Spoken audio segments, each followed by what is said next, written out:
Sur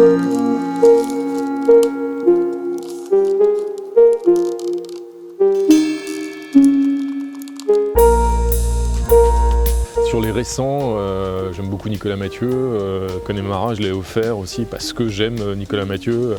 J'ai aimé Leurs enfants après eux et j'ai aimé Connemara. Il y a des moments où tu lis un bouquin que tu as envie de faire lire aux autres, quoi. Le livre de Sandra Lucbert sur le procès France Télécom, personne ne sort les fusils. C'est un bide à chaque fois. J'offre assez souvent Carou de Steve Tessie. À chaque fois, les gens me disent « Mais qu'est-ce que c'est que ce bouquin que tu nous as filé ?» Ça peut être le Clara Dupont-Moreau s'adapter pour parler de livres récents aussi. C'est un livre à partager pour le coup. La quête des Willan qui est de Pierre Bottero, qui est une grande série mais que je trouve très... Moi c'est l'un des premiers livres que j'ai lu enfant. Ce qui est très connu, c'est Cro-Blanc de Jack London.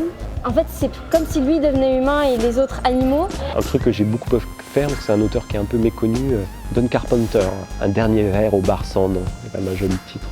C'est une question épouvantable. Il ne faut pas poser des questions pareilles à des bibliothécaires parce qu'il y en a plein.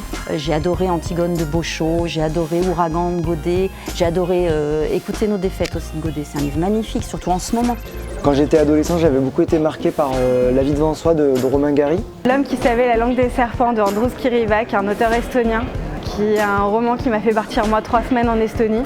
Un des plus beaux romans que j'ai pu lire de ma vie. Ah, c'est super compliqué, c'est la question que tout lecteur déteste. Le livre dont je parle le plus depuis que je l'ai découvert, c'est Livre Maria de Julia Carninon. C'est Martin Eden de Jack London. C'est une sorte d'autoportrait en creux et c'est en même temps la fin du livre avec la mort de Martin Eden qui fait écho à quelques années plus tard la mort de Jack London. J'aime penser aussi quelque part que les écrivains ont une part visionnaire.